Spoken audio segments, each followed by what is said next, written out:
Good evening, attorney. Hi. Good evening. Yes, attorney, unang-una, kamusta po muna si Bryce Hernandez? Si Bryce ay relatively okay naman, but there are still concerns with regard to his safeties doon sa Pasay City Jail. Oo. Bakit? Ano yung concerns po, specific concerns na sinasabi po ninyo, attorney? Siyempre, there are threats sa kanyang buhay. Considering na maraming alam si Bryce, and at the same time, nagsiwalat na rin po siya sa Congress. So, that alone, delikado po ang kanyang buhay. Maraming gusto magpatahimik po sa kanya. Sa puntong ito po, attorney, meron na pong threats na natatanggap or you're just parang natatakot lang kasi baka magkakaroon ng threats? You see, there are also frustrations. Ang frustrations hindi lang naman po sa labas pati rin po sa Gen Pop. So in fact, nung nasa loob po si Bryce, it appears na yung Gen Pop parang interesado, flood control.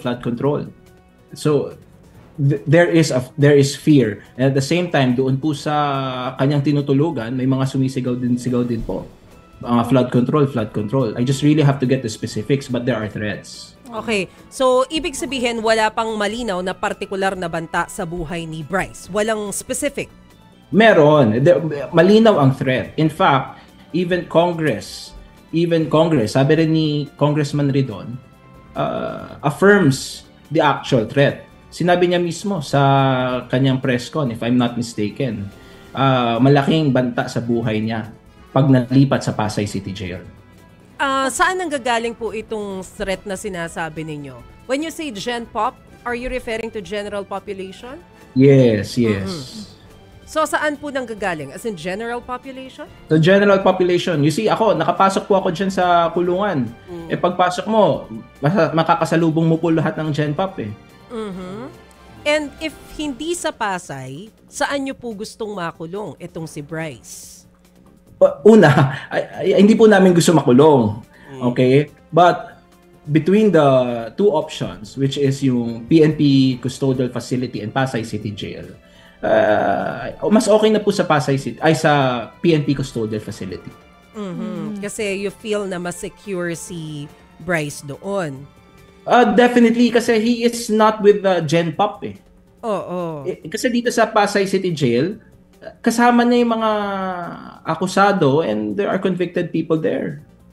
Dito kahit papaano, doon sa PNP Custodial Facility, nahiwalay po siya So, now, alam naman kasi natin there are frustrations and we have to understand that. And the frustrations dito doon pa lang sa Black Friday na inaano nyo, may mga nagbabato. These are sentiments of Filipino people. And the sentiments of Filipino people, meron rin po dyan sa loob. And we don't want anything bad to happen dito kay Bryce. So, ano na po yung ginawa na hakbang ng inyong kampo para ma-request na mailipat o maibalik sa PNP Custodial itong si Bryce? Opo. So, we filed a writ of amparo. So, doon sa Pasay City, sa Regional Trial Court, praying that he be given protection and at the same time, he be admitted as a witness protection program. Meron po kasing nababanggit si Senate President Tito Soto dun sa panayam namin nung nakaraan, not particularly sa case ni Bryce, pero probably in general, na you have to tell all bago ka maging state witness, kung witness protection program po yung tinutukoy ninyo.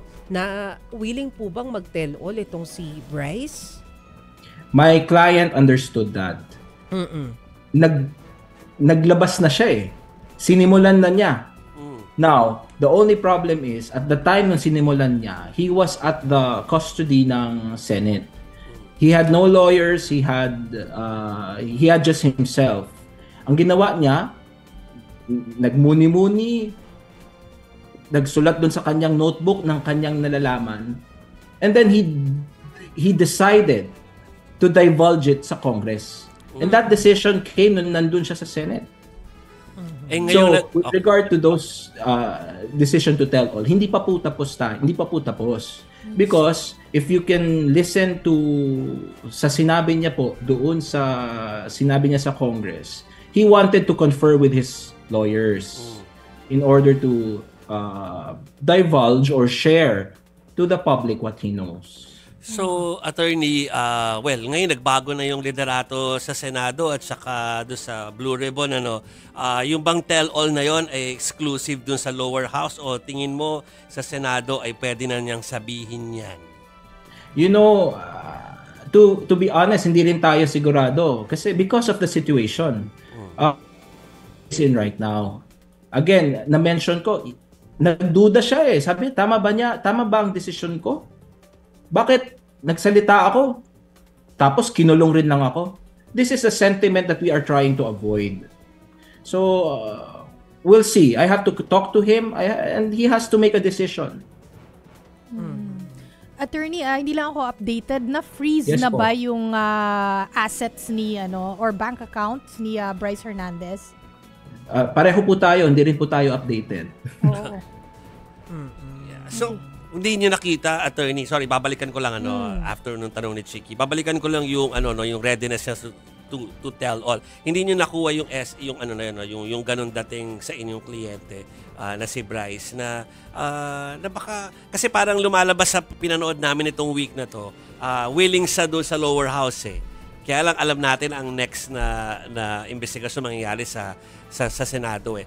Hindi nyo napansin sa kanya or nasabi man lang sa inyo na willing na siya talaga na mag-tell all? Sorry, makulit ako pero para lang ma-expect namin kung ano yung sasabihin niya. Again, I have to confer with my client. The last time, nung nagbanggit siya doon sa Congress, that is a manifestation na talagang magte-tell all na siya.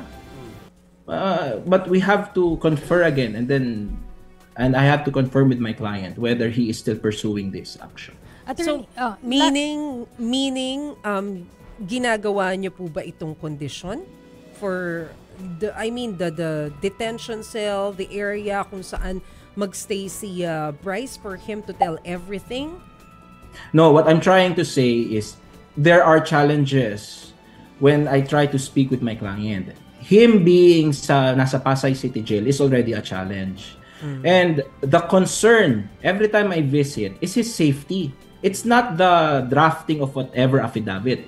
It's the concern of his safety ang primordial issue when we're inside. It would have been different if you place us in a situation where they were very comfortable exchanging when my client is comfortable telling me ano yung mga nalalaman niya. But it's not the case, unfortunately. I understand your concern about Bryce's security. Pero ang iniisip ko kasi ngayon ba, can we say na medyo hesitant siya to tell everything he knows dahil dun sa sitwasyon niya, dahil doon sa security concerns? Yes. And actually, hindi lang siya ang hesitant. I am sure there are a lot of people na gusto mag-whistleblower. And yet, this is the signal that we are trying to give. Pagka nagsalita ka, it appears na ikukulong ka. Okay, hindi pa ba, speaking of signals, Attorney Ernest, hindi pa ba signal yung mga pahayag ni Senator Lacson? Ito, nagpa-press con kasi siya mahaba kahapon eh. First, yung parang pag-confirm ni Senator Lacson dun sa insertion na 355 million na parang sinasabi ng inyong kliyente, na-confirm niya. Tapos pangalawa, yung kanyang kagustuhan na ilagay ulit sa custody ng Senado si Bryce. Ibig sabihin, malayo dyan do sa kinakatakutan nyo na Parañaque City Jail. Pasay pala. So, ibig sabihin, hindi pa ba ito mga assurance sa inyo na parang you're dealing with a different set of lawmakers? Correct. We appreciate the statement of Senator Lacson because it goes to show that yung mga sinabi ni Bryce was actually very credible and in fact was affirmed by Senator Lacson as well. Hindi lang yung 355, pati rin po yung TJ Construction and Beng Ramos, if I'm not mistaken. Yeah. So there are semblance of truth dun sa testimony ni Bryce. Now, with regard to my reaction doon sa change of Senate leadership, I would have to confer with my client. Okay. Pagdating ko, ano gusto niya? Senate ba? Or PNP custodial?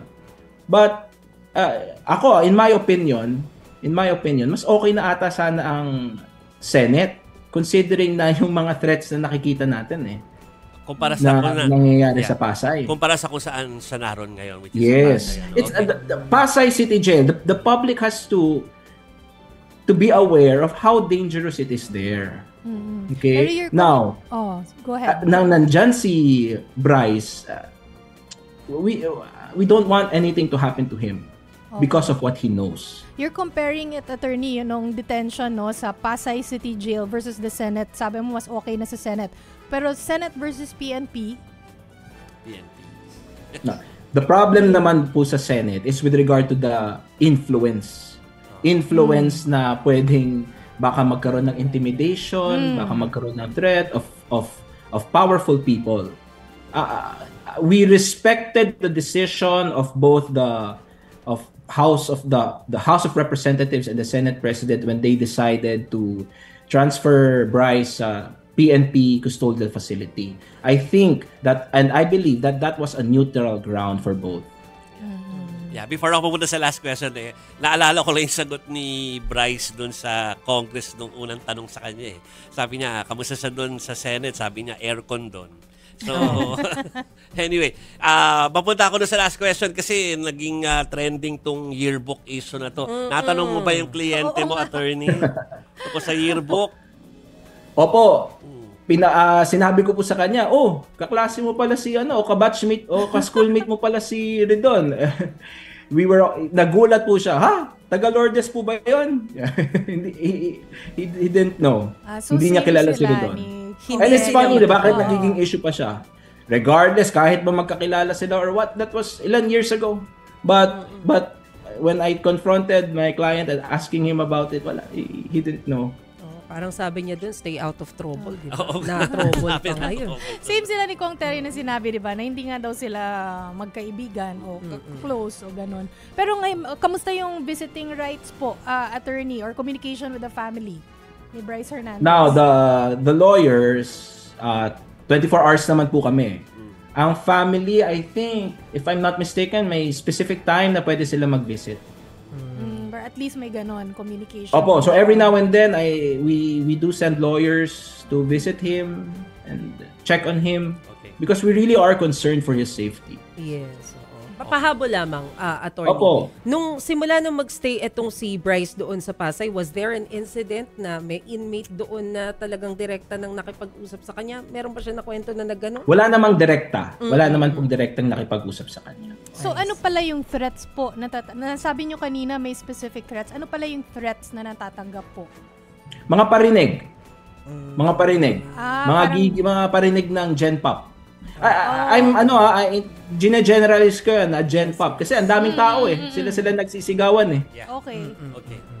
Sige. Attorney Ernest, kausapin ka namin sana ulit next week kapag meron ng mga linaw kung saan sa ililipat. So thank you po for joining us ngayong Friday night. Salamat, attorney. Thank you. Happy weekend po.